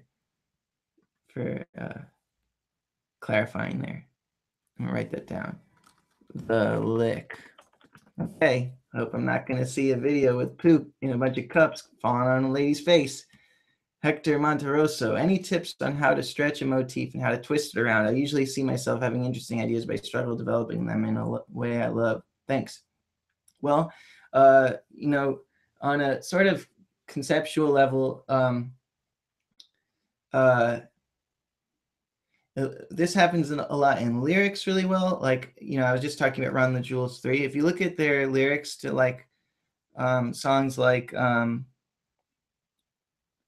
what's it called? The first track of, or the third track on Run the Jewels 3, Legend Has It. If you look at like how they'll present a word and then, and it'll create an image in your head, and then they'll throw a spin on the image. Like they'll talk about, let me pull up some of their lyrics as an example. The Legend Has It lyrics. So in this first, yeah, so okay. So all right, here's a cool example. So they're taking the idea of doctors. So it's doctors of death, curing our patients of breath. We ought to pay you the trust. Crooked at work, cooking up curses and slurs, smoking my brain into mush. I became famous for flaming you fucks, maiming my way through the brush. There is no training or taming of me and my bruh. Look like a man, but I'm animal raw. If we look at that line, doctors of death, next line, curing our patients of breath. See how they took the idea of what a doctor does and the idea of death and put them together in this whole new way. And then we ought to pay you the trust. I'm not confident enough about what that means to tie that into the previous theme, but then crooked at work, cooking up curses and slurs. So they're like talking about, you know, like being like mischievous, cooking up curses and slurs. Now we've got the smoke rising from what they're cooking, and then the smoke comes back, my brain into mush. So, you know, it's like the end or part of each line is found in the next line, but in a new context. So I find a lot of interesting concepts about how to twist a theme in lyrics, great lyrics like this. But then musically, like if you listen to Shostakovich's first violin concerto, I'll write it down. Shostakovich Violin Concerto number 1, movement 2, scherzo. Look at that. There's a really good example of twisting motifs. So it's a lot about listening to how people talk and the conversational ways that we twist motifs, and also listening to music that already twists it around. But yeah, it's a deep subject, but I hope that helps a bit. Joseph Burbine, yo dude, what's your day job? Well, I'm very lucky that my day job is teaching music. But that's my day job. David Pashkett, you are so utterly unique. Thank you for your Zen encouragement. We'll both get where we want to go. I believe in us, friend. Thank you. That's very sweet. Yeah, I believe in us too, man. Later activity. LOL. That comment was in reply to the topic when I joined. You replied to my comment 10 minutes ago. Yeah, so I'm sorry it takes a while. Oni Koronen. Love what you do. Respect. What do you think of Devin Townsend? He's cool. Devin Townsend is like, I love his voice. I mean, that's my favorite thing about him, is just he's an awesome singer, just out of this world. So some geezer, love that album. In reference to Nick Bar's live album. Thanks for adding a little bit of extra credibility there. Yeah, that's a great album. Strongly recommend it. Uh, Neil Belima, what was the first instrument you ever played? Piano. I started when I was 7, and I was a terrible student, awful. Um, Jonathan Z, Jonathan Zilk, have you ever checked out Bill Wirtz's website? I really like his YouTube stuff. I haven't checked out his website, but I think he's such a great musician, really, and a great like creative. I mean, like the sound of his history of Japan and history of the world or the universe, the sound is so distinct. He really is like musically, like I think an incredible artist. Paul Falvo, really liked your 10-minute practice arpeggios. Practice them a lot. Any resource recommendation for similar exercises? Thanks, Paul. John Petrucci's book is actually really good, full of cool exercises and cool um, approaches to stuff like that. It's called, what's it called? Like Speed Mechanics or um, yeah, but John Petrucci, I think he has one like really famous book, and that's the one. Uh, let's see. All right, Daedalus version 2. Ever experiment using a false bridge on guitar like Kaki King to get a Japanese koto type sound? No, but I've tried to get the koto sound other ways. That sounds cool. I'll have to check that out. Um, I've tried to get the guitar to sound like a biwa. That didn't work. That was really an interesting experiment. Uh, Jonathan Zilk, your name anagrams to Bevel Inn, the greatest, which is probably the greatest motel. Um, Looks like I'm catching up. All right. Nick Kruger, hey, Nick, it's going well. I hope you're still here. Uh, I hope you're doing well too. Thanks for asking. Oh, rock discipline. There we go. Hey, I'm at the bottom now. So anyone who asks a question now, I'll actually see it like now. All right. Yeah, it's rock discipline. That's the Petrucci book. That is pretty full of uh, solid like exercises and arpeggios, and will help you get around the neck more.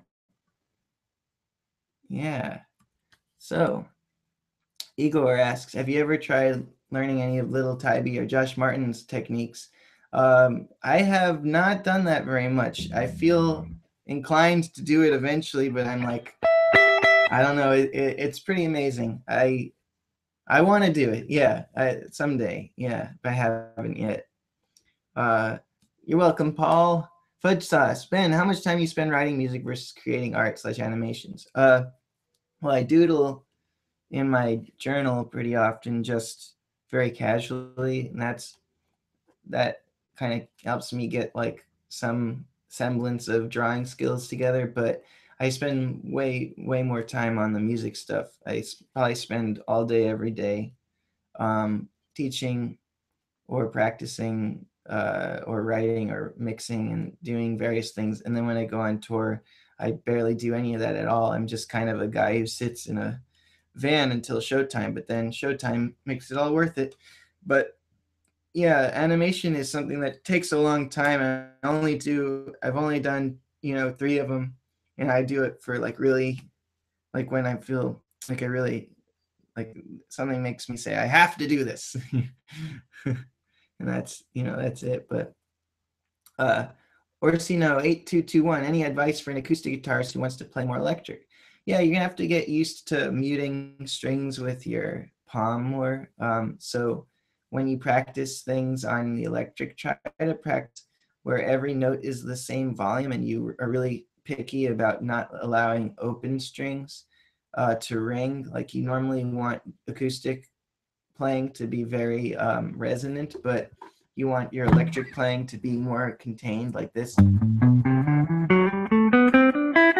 Whereas on an acoustic, I might lay my wrist off more and let things ring a little more and just have more distance from the strings. But I would just be very careful about string ringing and practice playing it with a lot of distortion, because that's going to be the most drastic difference between an acoustic and electric, and you'll be able to refine your muting technique and your cleanliness by hearing the like horrible results of not being clean on a super distorted sound.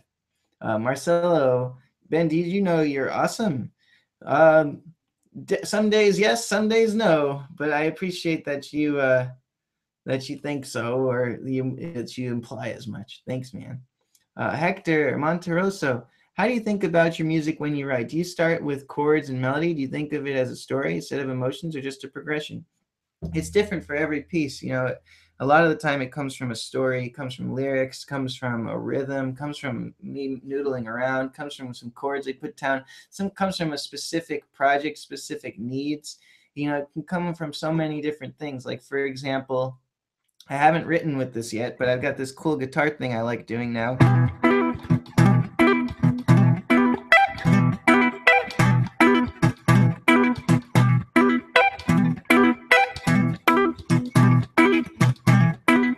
So I'm gonna write something with that, but usually I don't have like a guitar specific thing. But it's always different.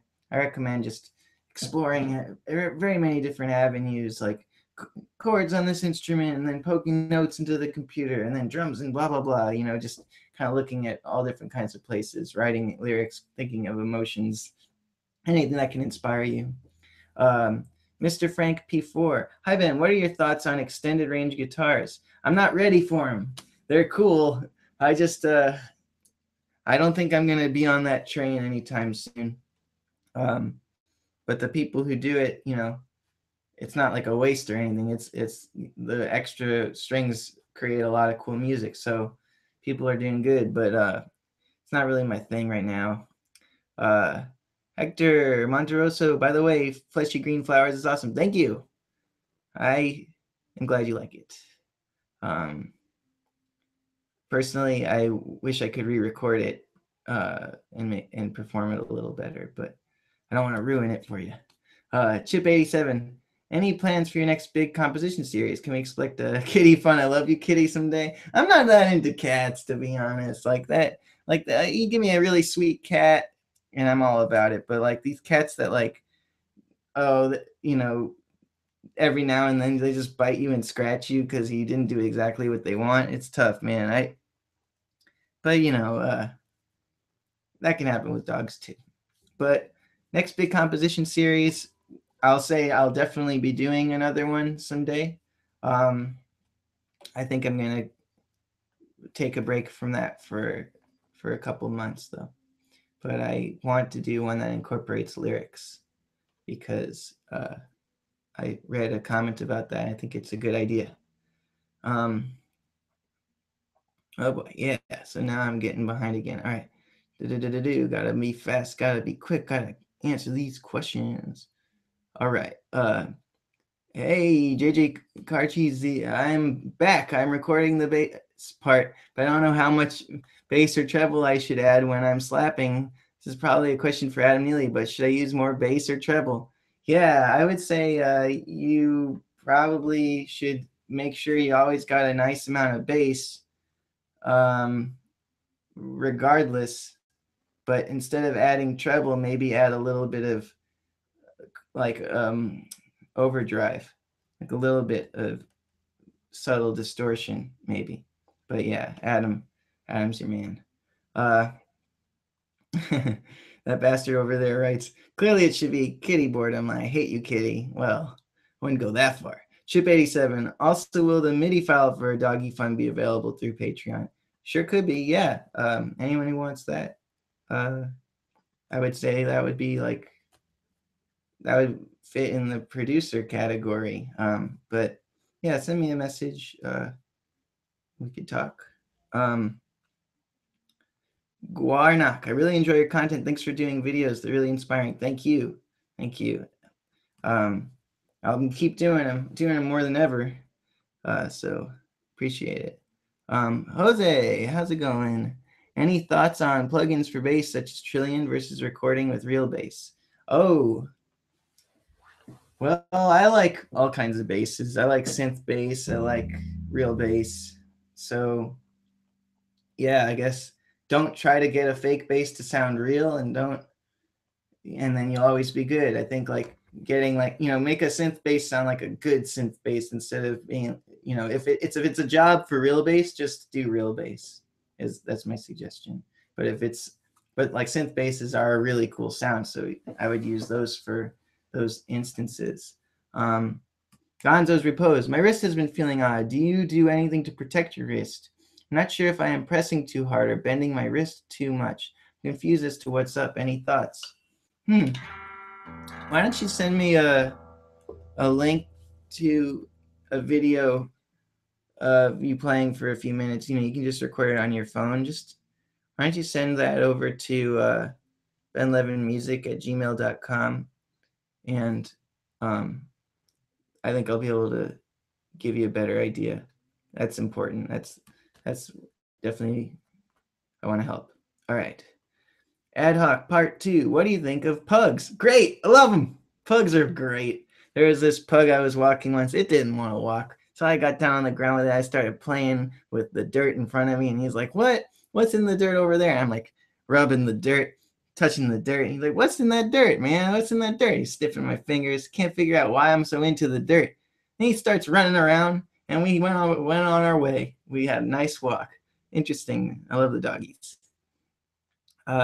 Daedalus version 2. Any worst gig ever stories? Well, I did earlier. I mentioned the worst bathroom ever, but maybe I could pull up another one. I typically enjoy gigs, but yeah, worst gig ever. Well, you know, sometimes the power goes out on stage, and that makes the gig end. So that's happened before. Sometimes the sound person, before you play, just like crushes your spirit and makes you feel horrible. That's bad. But generally, I guess I just have the one really good bathroom story, but I don't have a lot of worst gig ever stories. But if you missed the bathroom story, to summarize it in a sentence, there was a bathroom so bad I could not go in it, and therefore I went elsewhere. It's not the best story. But Balassi, Sibolx. I always try to read the names. Everyone deserves to have their name read right. I'm sorry, I don't nail it, but I recently watched your lessons about modes. It was one of the best explanations on YouTube. Thank you. Excellent. I'm glad to hear that. I find modes are actually hard to communicate unless you say it in the exact right way. And I've been wondering if I ever actually got it, you know, because I have private students, and when I teach the modes, every time I explain modes, I get a little cleaner with it. But I'm glad it worked for you. Jenna, hi. Any tips for performing in front of people for someone who gets very nervous? Yeah, great question. So first thing is, before you play, what you do is really important. I would just, before you play, just make sure you're not rushing around, moving too much. Set up your gear a little slowly. Not like super slowly. You usually don't have that time, but don't like be like, it's a very common thing. We all do it. You set up your gear really fast, moving everything. I would just like go at a moderate pace and try to keep your breathing pretty normal. Make sure you use the bathroom before you have to play, because I find that any extra tension or pressure of like holding in your pee and like, or being hungry and being in a hurry, those things really mess things up. Try to warm up. Get yourself into a groove, you know, don't try to like warm up so that you're shredding and crazy or singing like your highest notes, but just like make some music and try to like just do what you do in your room when you pick up the guitar. Try not to have too much of a ritual, you know, like just kind of keep things light and casual, but like it's all about like what you do before you play in a lot of times. And then the other thing is, once you are on the stage, just remember that your mistakes, even if everyone in the audience notices your mistakes, they only think it's as bad as you think it is. So if you make a mistake and you're like, oops, and then you keep playing, that's all that it is to the audience. It's like, oh, oops. If they even notice it, because they probably won't notice it in the first place, but if they even notice it, it's just oops. But if you make a mistake and you're like, oh, sorry guys, hold on, you know, that little bit of exasperation, now the audience is like, they want you to win, they're like, oh man, but they're tense. So what you could do is, instead of like, if it's all messed up, you're like, let's try that again. That's just a line that works. Let's try that again. And then you start where you left off. And it, like, even if it starts getting messed up again, be like, hold on a sec. Just keep that tone like, what is this? This is music. It's not, I'm just going to play the song that I came to play. And you don't have much to lose here, So I think it's all about like how you project and what you do before you go on stage. I think that is the most helpful thing I can think of to offer. Great question. Housing sounds. Hi, Ben. Do you like opera? I don't know a lot of opera. I haven't really dug into it, but thanks for mentioning it, because I don't really talk about it much and I don't think about it much. So I should get into it, learn about it more. I like this group Roomful of Teeth, which is like a cappella group, and some of them sing opera stuff, but it's not opera. Chip 87. You into Midwest emo at all? Well, I grew up around it, but no, I haven't ever partaken. Never checked it out really. I like Weezer, and they're considered like one of the original emo bands. Love me the Weezer. Let's see, where am I at here? There we go. Keith Elliott. Hey Ben, I don't know if you've ever watched Adventure Time, but I've always been really interested in the music playing while episode title displays. Wondered what you might think of it all, or think of it. Yeah, well, that show is incredible. It's so creative. I feel like it fulfills me. It's like a reason to get Hulu, but I don't have Hulu. So I haven't seen like most of the episodes, but I've seen probably like 15 episodes over time. And I think it's just such a great show. Everything about it, the music, the art, the stories, the dialogue, the acting, it's amazing. Jonathan Zilk. When I'm reading chords to a song on guitar, I always think of them as below the bass note or on the fifth or sixth string on the fretboard. How do I get better at playing inversions across the neck? Well, one thing is to, well, earlier I was talking about these three-note voicings. So if you have a chord like, say, triad, playing a voicing that only has three notes in it is a good thing to do to get used to just inversions as a start, because when you have chords that only have three notes in it, that means you have one of each note, and you can keep better track of where each note in the chord is moving. And so then it allows you to play with inversions easier because you can find them easier. There's less repeat notes to account for, less strings to account for. So that will help. And then the next thing you do is, if you're doing seventh chords, just learn four-note voicings, like these drop threes. These are really good voicings to you just practice doing what I'm doing here. Get your fingers used to them. And then once you're used to them, play them all starting in the same note. And that will force you to really memorize what's in each chord. But those are called drop threes, and you can find those written out online somewhere, I'm sure. Drop three, seventh chord voicings. But those are good ones for the inversions and stuff.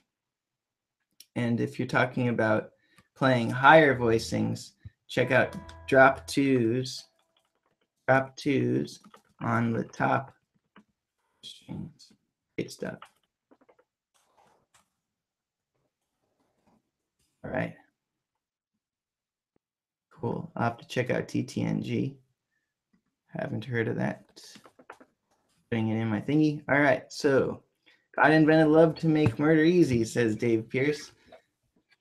Perhaps he did. That's a line from a piece of mine called Freak Machine that I find to be, it keeps coming up. I think it makes people think about stuff. It's sort of like a mirror. It reflects whatever your ideas of God and death are. You start to see them reflected in your interpretation of the line. Later activity, or Delta Sleep. They're my absolute favorite band. Another one I'll check out. Delta Sleep. If it's your favorite. One person told me once, like, how do you know if your band can make it? Well, if you can be someone's favorite band, then you can be many people's favorite band. So I guess if your band has gotten to the point where it's someone's favorite band, then then you're on the right track. It's interesting advice. Let's see. So anti-Virtanen, uh, our anti-Virtanen. Ben, you're the best. All I gotta say. Good luck to everything. Thank you so much, man. Really appreciate that. Hey Ben, can you talk about your favorite mode? Well, I really love Lydian. I mean, I don't have an actual favorite. It's just all about the moment. But Lydian's the one that I like to play the most. I guess it just keeps coming out of me. Um, Igor, have you ever tried to be a street musician? I did it a little bit, and I don't like it because I like people to pay attention when I play. So I try to stay out of situations where I'm background music because my ego is such that I find it to be very frustrating, and I have a very big ego actually, and the idea is when I'm making music, people should notice it, people should love it, people should hear it, it should affect them. I don't like I don't really see when I'm playing music. I it makes me uncomfortable to be just a part of the vibe, and that's really my problem because vibe's so important, and it's good to be, adding to the atmosphere of a place. But it's not really something I enjoyed. Andrew Holdaway, Ben, you're a beast from the East. Thank you. Here's my best beast impression. Okay, I'm like, all right. So I think the quality of my brain is decreasing. So I'm just going to take a few more and head out. But this has been really fun. Any chance of Bentley tour of the UK? Very likely, very likely. Our label is based in the UK, so I'm sure next year we are going to Europe next year. I'm sure we'll end up in the UK. So check it out next year. Thanks, Sam. That's nice of you to ask. Later activity. The way I explain modes is that they are tonalities, just like major and minor, but with different properties. The moment it clicked for me was when I really focused on them and actually felt them. That's a good point, thinking of them as as important individual entities as Aeolian and Ionian are. That is important, is to not just think of them as an extension of major or something, but as like their own full tonal worlds. Totally. Um, and Snow Surfer 251. What's your favorite part of life and death? Well, I don't know yet. I'm sorry, I don't know yet. Uh, Daedalus version 2 would be cool if your Patreon patrons could collab with you on a piece of music somehow. Each person contributes to the song in some way. Yeah, I'm totally interested in things like that. Um, yeah, I definitely want to make it a very special community. So I like that idea. Now it's in my brain. Nick Kruger, my pal, dude, hit me up for all the Midwest emo suggestions that you could ever want if you're interested. That is cool, man. I will. And then I'm gonna hurry through these. Felix Frankel, hi Ben, Jatherm, um, Sam Griffiths, you really inspired me with my writing and recently got a job as a composer in a London film studio. So thank you. Wow, that's awesome. Congratulations. That's so cool. Great work, man. That's amazing. Never stop. Felix Frankel, hi Ben, is there a genre that you just can't get into at all? Well, it's kind of cliche, but I haven't really enjoyed country that much. People say that, like, oh, I don't like country or whatever, and I'm not like, it's just I haven't really given it the time. I love bluegrass, which is kind of country adjacent, but that's kind of my problem. It's not country's problem. um Atticus Finch, hi Heart. Hi Atticus, Heart back at you with the picture of a heart. Oh yeah. um Sam Griffiths, any chance of more collabs with Adam Neely, my two favorite YouTubes? Yeah, I'm collaborating with him again very soon. I'm gonna do stuff for my channel and for his channel. Hank.is cool. Hi Ben, what is your opinion on semi-hollow body electric guitars? Does it add to the sound? It makes it so the clean sound, the clean, totally unaffected, is just a little bit more more interesting. It adds like some color and intrigue to just the basic clean sound. So I really like that. Um, and so last couple questions. Okay. Oh, Snow Surfer 251. He's asking before, what is my favorite part of life and death? And I was like, oh, that's a really deep question. But he's asking me, what's my favorite part of life and back, which is one of my albums, with my hip hop album that I love that one. I'm really proud of it. My favorite part, I really like Porn Sucks. I think that's really special track. And uh yeah, Porn Sucks. Uh, I feel like there's like one I'm forgetting that I really like, but that one I think is really musically interesting, and I've never done anything else like it, so I like that one. Thanks for asking. Peter Newstein, last couple questions here. Is there anywhere that us fellow Bostonians can see you play? Oh, okay, Peter, you're a Bostonian, eh? Well, we're playing. Bentley is playing at the Sinclair in soon. I forget when, but if you go to bentleymusic.com, all of our dates are there. And Ben Levin Group is playing. We've got a really nice show in February, on February 17th. Uh, um, it's at a series called Times 2 series. And that's going to be really special. Times 2 series, February 17th. Thanks for asking. And so, yeah, last couple questions here. All right. So, hello, Galgian Pamparana and Keith Elliott. Sorry to double dip, but there was a video of a performance of Alan Green that I really loved, and it vanished. Oh, well, yeah. So that album is in the works, and Alan Green is different now and a lot better. So I was gonna like make new Alan Green related things and put them out later, and I was kind of felt like that video was messing up the. I didn't like it very much. I'm sorry, because I know it sucks when you like something and the guy who made it doesn't like it. But can you please send me an email and I'll send you a link to it? benlevinmusic@gmail.com. Thanks, Keith. I appreciate that though. I'll get it for you. Hank, that is cool. Check out Nick Cave's Henry's Dream. Love it. Yep, I'm already all over it. That's an amazing album. Love that album. Jacob Collier voicings. Well, I would just keep. I would like. Well, that's a big question.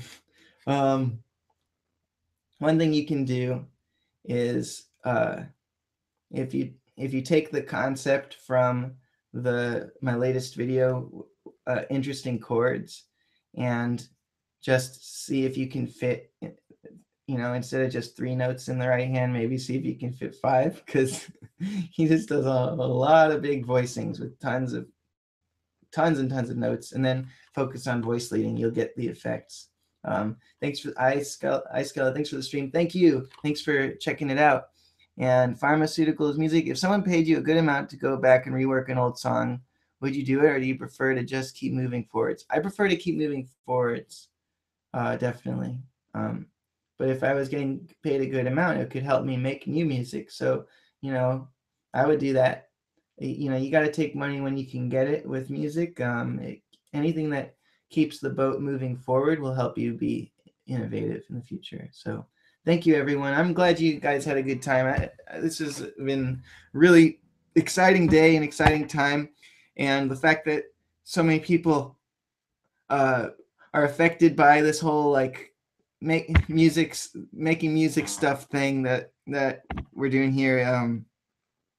I promise to never take it for granted and to always work my butt off to make it the best I can make it. So thank you for encouraging me and being here.